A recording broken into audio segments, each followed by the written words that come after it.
Y'all, this is Nakia White with Tribal Fire Grill. Wanted to show y'all another way to use this Tribal Fire, and tonight's dinner is going to be Shakshouka, S-H-A-K-U-K-A, a Mediterranean tomato dish. I'm going to kind of twist it up a little bit to make it more my style and Gwen style. It's a vegetarian dish, side dish for the most part. Tonight we're going to be doing it with Italian sausage. So I'm going to take this Italian sausage and put this on the kind of the grill attachment, if you will. I use the attachment for a lot of things, but one of them is I'm just going to be putting the sausage so that I can control the heat on the sausage versus just putting it on top and frying it on that griddle. It's flat top right here. So again, this is a Tribal Fire. Y'all saw me cook on it probably last weekend, could have been the weekend before. So I'm going to put the sausage down here. We're just going to let it fry a little bit, and at the same time I'm going to start mushrooms. Alright, y'all kind of get the idea of what I'm doing here. So this is the sausage. Let me talk about the Shakshouka for a minute. It's a pretty weird name. Randy White inspired me to make it, actually. We were talking a couple of weeks ago, and he was talking about just different little things that he wants to make, and we were talking about poached eggs, and another way of making poached eggs is Shakshuka, right? So it's a Mediterranean tomato dish we're going to be putting in a skillet. Going to have eggplant on the bottom. You're fixing to see everything go down, right? So it's going to be real simple. So eggplant on the bottom, then I'm going to have some sauteed onions and bell peppers on top of that with some garlic. On top of that, it's going to be some fresh tomatoes with some canned tomatoes, and then I'm going to finish with poached eggs. I'm going to drop 2 or 3 eggs in the skillet to poach them, as well as a fontina cheese, and I also have feta cheese for later in the week when Gwen wants to reheat this. I'm fixing to get the mushrooms going right now. Let's go ahead and get the mushrooms going. Oh, forgot to mention. So when I got this flat top, I started thinking, man, I want to be able to cook at different temperatures and different times for whatever it is I might be cooking. So I bought one of these. This is the Ryobi model. Doesn't matter what you buy. You can go to Harbor Freight, Amazon. I got this at Lowe's. And what I like doing is I've piled all my charcoal over on this one side with just a couple of briquettes over here. And you're not going to be able to see this temperature, so this is over 600. 500 degrees here, 425, 460, holding still here, 319. Backside, and I like measuring this charcoal, 541. And then on this side, 400. 400. So what we're going to do is we're actually going to cook the mushrooms on this side versus the other. And I'm going to take this and I'm going to move this. Look how easy this is, y'all. Now, I can put this directly over the heat, like this. But let's say that the heat is coming out and it's getting a little too hot for me. I can pull it out, check my sausage, go back over the fire, no problem. All right, so let's start those mushrooms. Mushrooms are just for fun. We're just gonna saute them up a little bit. Got a little bit of oil here. I'm expecting a little bit of flare up. This is grapeseed oil, has a higher flash point, 0 flavor, next to 0 flavor, if you will. Okay, getting a little oil. No problem. That's just the oil dripping down. Now I'm going to take these mushrooms and I'm just going to scatter them right here.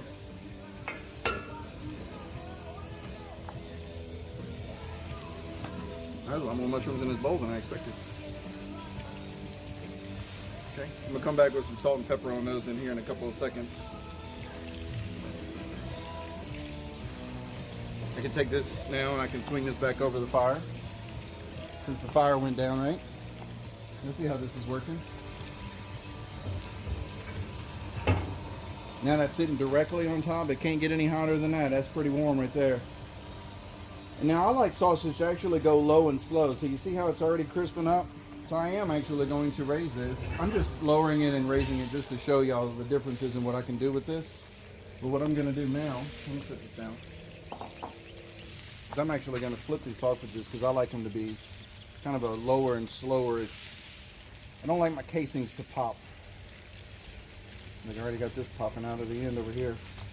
Really good friend of mine makes sausage. Always try to buy from a local butcher if you can. His shop is closed right now due to the coronavirus.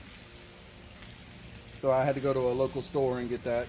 All right, we got our sausage going. I got some mushrooms going here.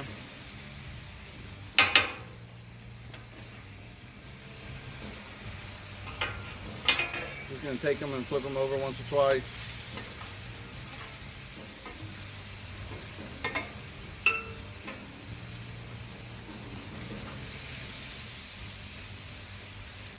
These are some of my favorite salt and pepper shakers. These are Peugeot. My wife bought these for me. Hopefully I'm saying that right. Peugeot. They have settings on them. One for finest all the way up to coarse. I like my pepper and my salt to be coarse. I like adjustable salt and pepper grinders because you can't ever tell if I'm using it as a finishing seasoning or as a beginning seasoning.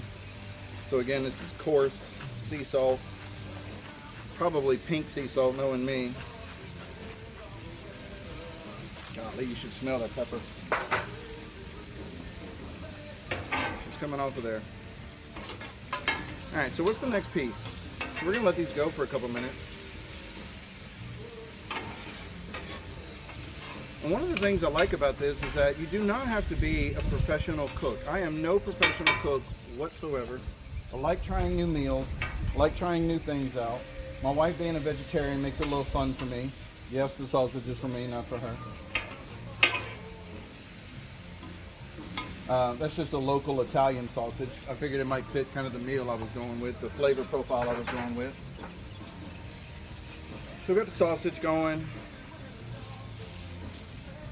That's my little tri-bite right there. I think I'm gonna start griddling up the eggplant next, actually.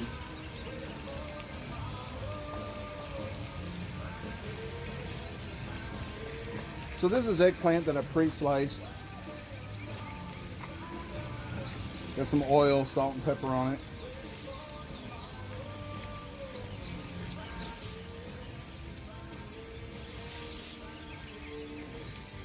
Got oil, salt, pepper on it.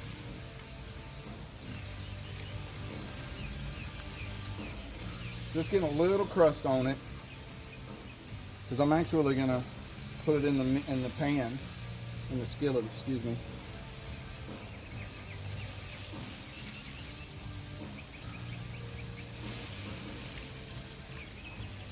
Yeah, I didn't notice what I did, by the way. I stuck the thicker slices or the larger slices a little closer to the heat, and some of these thinner ones I'm kind of cascading out to where it's a little thinner.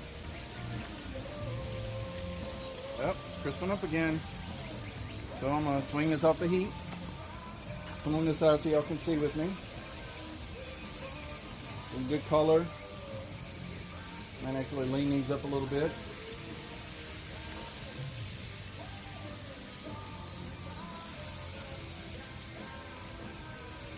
Like I said, I'm not a professional, but I do like cooking.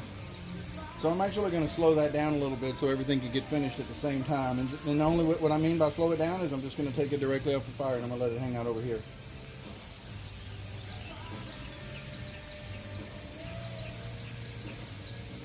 It's starting to look cooked. Give that another minute or two.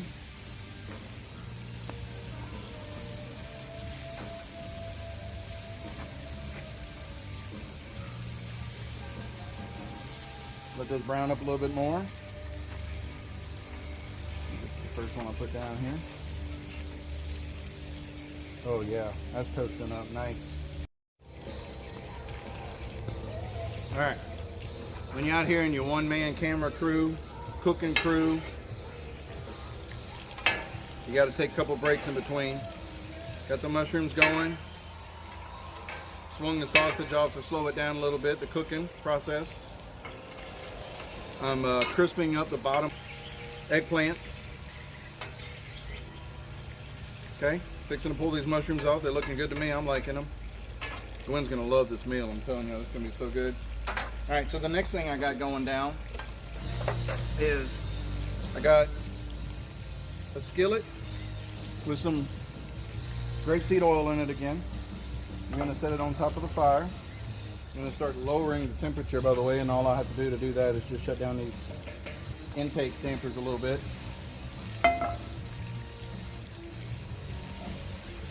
Okay. And I'm going to start layering everything. I'm going to take my eggplant. It's already freed itself up. Check that out.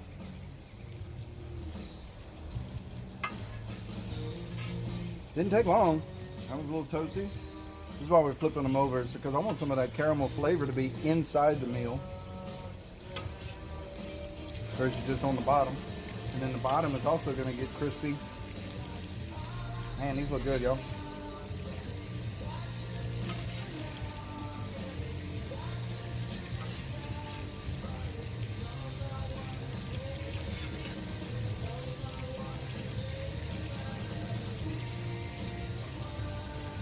Gwen, this is going to be so good. She's sitting over there off camera. She don't like being on the camera.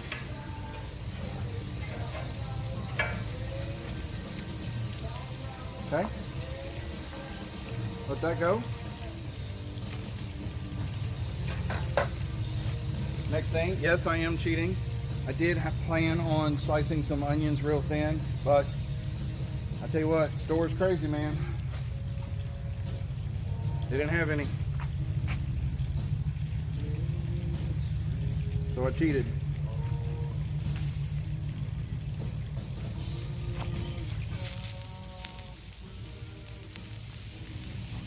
Okay.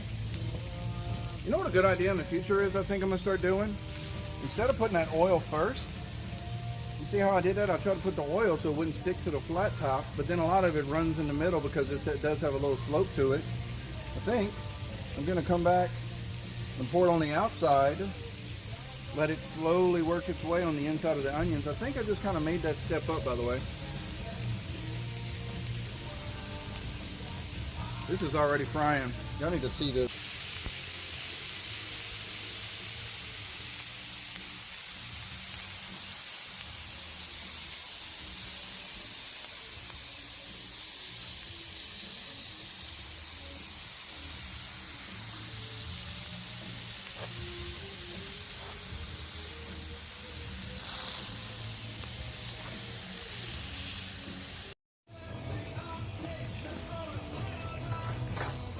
All right, we're about to pull these mushrooms, but first, let's go ahead and take these onions and kind of turn them over and see what they're looking like.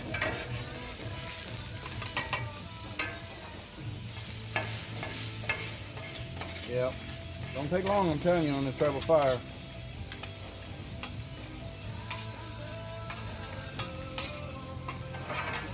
I'll tell you what, I never worked in a Waffle House or a short order cook, but this kind of makes you wish you did, appreciate it a little bit more. It's fun. Things you can do with your whole family. Gwen's enjoying her last few days of spring break, so I thought I'd cook her something special, which is why we have the Italian, and is one of her favorite styles of food. Okay, so y'all saw what happened, right? So it was frying up there. Inside of here, it was frying really hard. So I said, well, let's just back it out some, where it's a little bit thinner, a little bit cooler.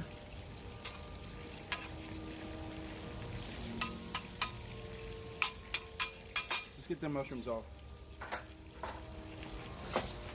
So I just took a little aluminum foil, put it in a bowl.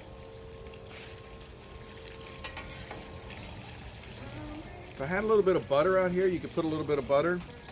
The butter would just do nothing more than keep it moist, the steam going, melting. Just everything's better with butter. Gwen tries to eat healthy. I do not. I eat everything I can get my hands on, it seems. We should be probing the temperature on that pork sausage, by the way. That's an Italian sausage, if I haven't mentioned what kind it was. The internal temperature should be 165 for sure.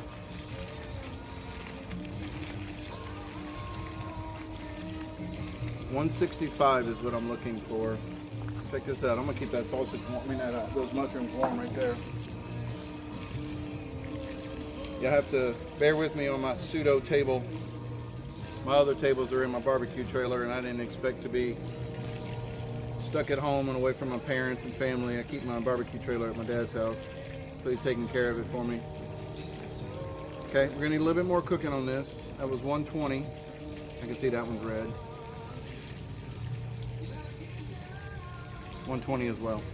Okay, so we got a couple more degrees, which is fine. Remember, I wanted everything to be finished at the same time as one of my goals. It's not exactly easy.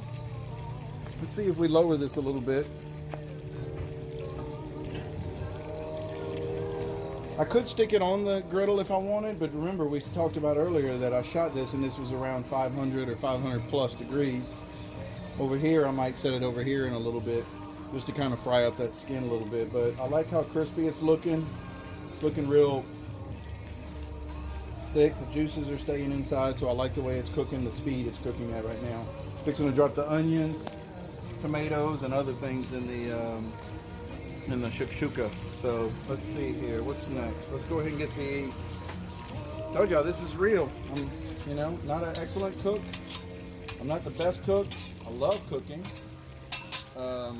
I think it's fun. I think it's stuff you can do with the family. Got my godson starting to cook some now. He's been using a chupacabra rub out of Texas and loving it. So Mr. Alton Paris, thank you so much for hooking my godson up with the swag. It's funny that his mom, and actually Greg called me today, and he said he's worn the shirt every day since he's gotten it, and his mom made him take it off to wash the shirt and promise to give it back.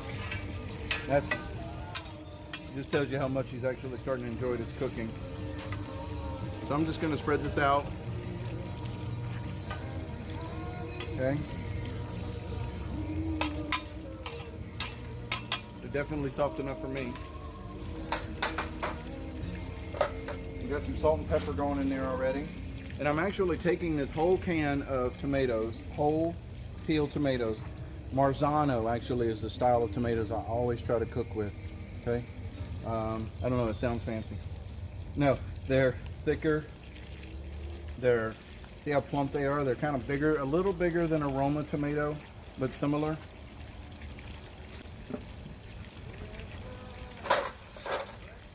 All right, so I told you that this is easy cooking sometimes. I'm just gonna take my knife and I'm gonna rough chop these tomatoes some. I don't want them broke down too much. I want them whole. Big pieces. So I started with them all whole on purpose. This wasn't a lazy step. I just wanted this loose chopped.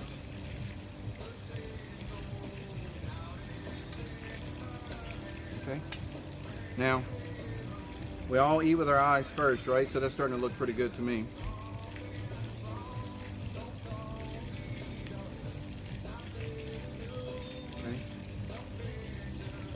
Now, I don't like my knife touching the bottom of this skillet because I don't want to scratch it. It's a hard anodized is what it's called. Calphalon, I believe, is the brand of the skillet. But it's a hard anodized, but I still don't want to scratch the bottom of it. So I actually was just holding my knife in the middle, cutting through the tomatoes. Okay, so that's a step. Check out this next one.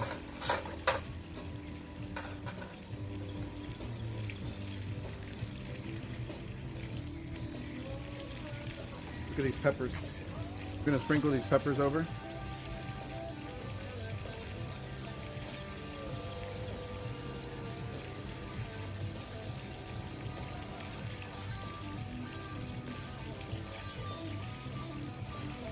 I could have even fried the peppers in the bottom, but I kind of wanted the color. I wanted the texture today. This is garlic. You try to spread the garlic throughout the meal.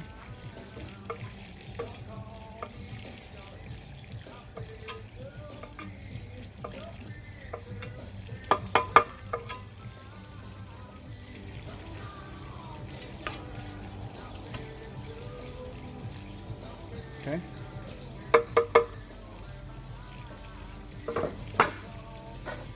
We'll let that simmer some. All right, so the tomatoes are starting to bubble up. I also like putting, I always talk about texture when I'm talking about cooking, right? So The eggplant's going to be soft and mushy. The tomatoes are going to be real easy to eat. They're going to be nice and tender. The onions are going to be cooked down. The bell pepper is going to give me some texture and color. But lastly, I got this large tomato, or this beefsteak tomato, and I'm going to push this down in this as well. Okay. You know what? Before I do that, I almost forgot. I apologize. I told y'all, making this up as I go. Okay. Gonna take the tomatoes and move them over here.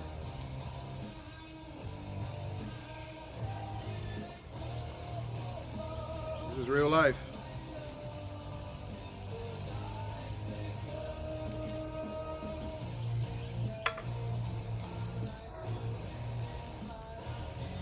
Let this cook down, hoping that goes down in the sauce.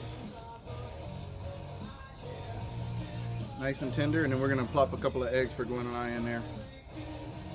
I think everything's looking good. We're gonna put a lid on it, let it go for 15 or 20 minutes and see where we stand. All right, so the next part is adding the cheese, poaching the eggs, and frying up the polenta cakes. I'm gonna tell you about that in a second. So y'all saw me add seasoning.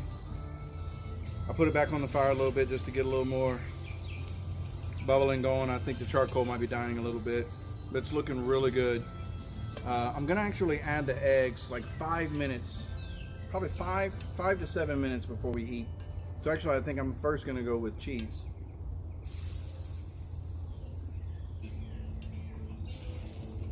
Today I went down to my local grocer, and I got Fontina.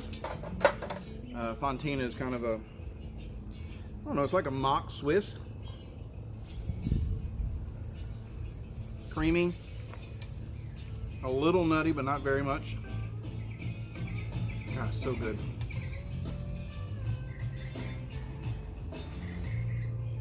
Fontina cheese.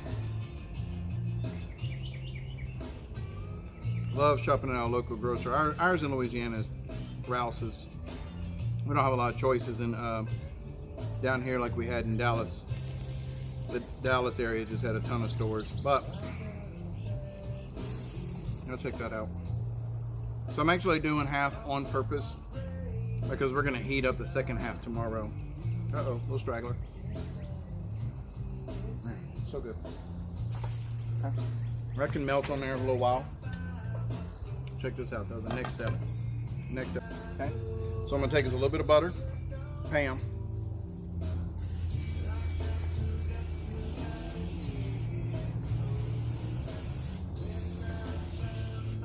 Don't know how far this is gonna reach around. So what I did was I previously made this polenta, and then I put it in the fridge to harden. And then I sliced it, if you will.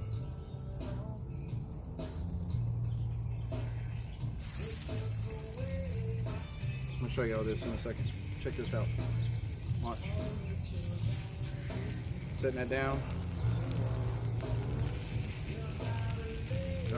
Let that start frying up.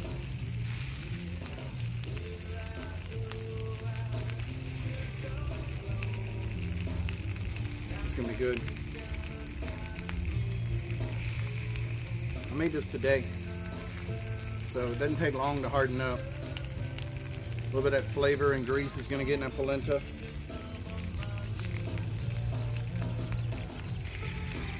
I added some salt and some garlic.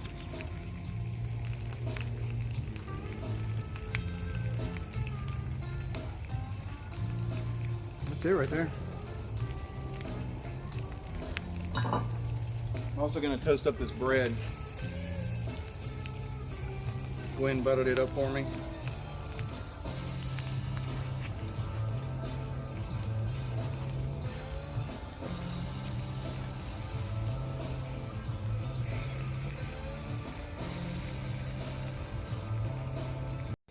I wanted to take a moment to show my polenta recipe.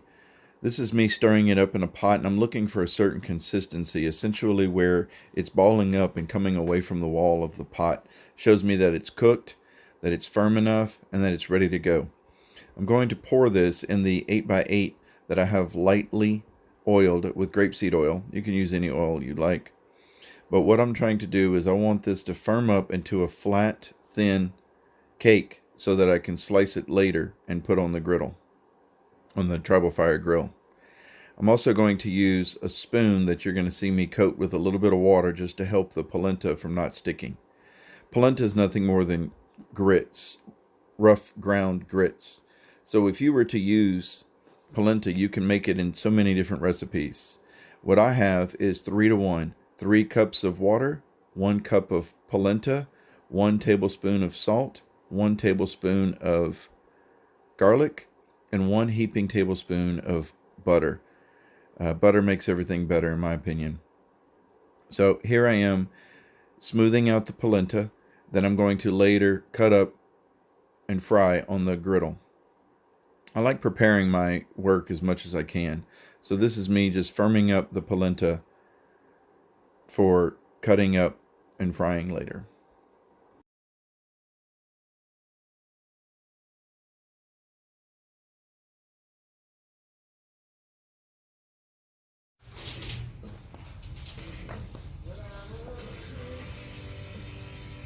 I remember 20 years ago when I married Gwen, one of the hardest things for me to do or to accomplish while cooking was to ensure that everything was warm.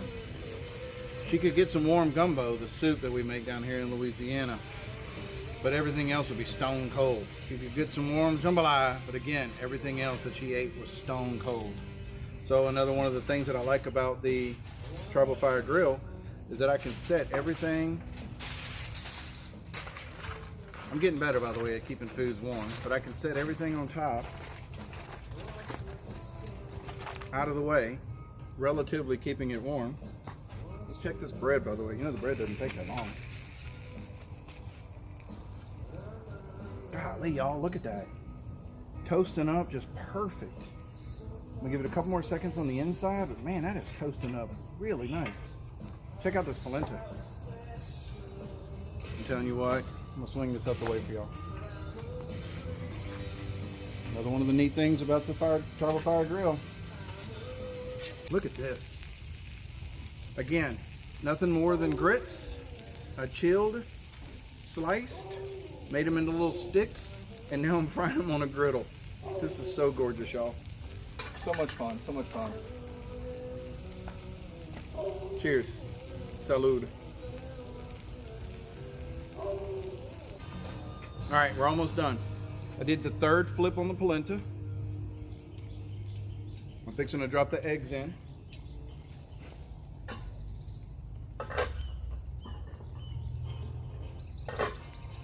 We're gonna let them poach for 5 to 7 minutes. It won't be long. So I'm actually gonna put 1 egg right here on this side. And I'm gonna put the other egg right here.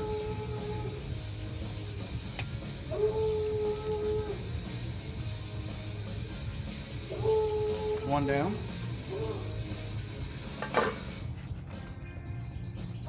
What I'm doing is not fancy. Karate chopping the egg, holding it with 2 fingers, splitting my index finger away from my thumb. Hopefully just dropping it right down the middle, exactly. I think I did pretty good. We're gonna put the lid back on it and we're just gonna let it poach for 5 minutes. And then Gwen will eat this piece over here and I'll eat a bite from over here. So we get a little bit of cheese, tomatoes, peppers, garlic, poached egg. Bread's probably done. It's not burning, see, it's not burning.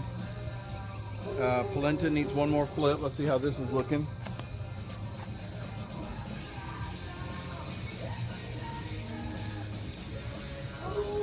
Man, look at that, y'all. Isn't that gorgeous? This is so simple. If you know how to make grits, you can do this. Ah, see, some of my skin fell off. Told you, not a professional cook.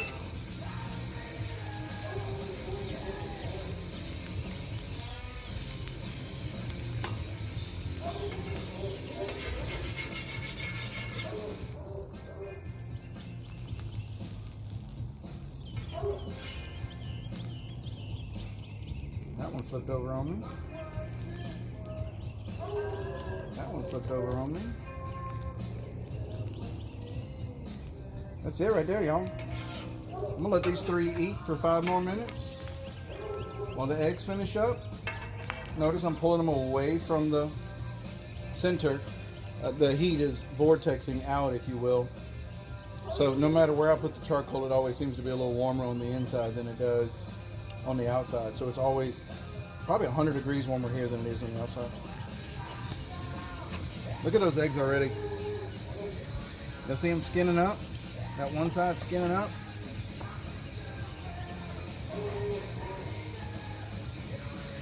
Man, this is crazy. This is awesome. I'm making this meal up, by the way. Thanks, Randy White. For showing me this. But remember, I told you earlier, this is hotter. So that egg white, this egg went white on the outside. This one's still clear, so I just did a 180. That's all I'm doing. Man, this is gonna be so good. All right, so check this out. This is it. I need to pull it off already. This has been like 2 or 3 minutes, and I need to pull it already. So we're gonna remove this.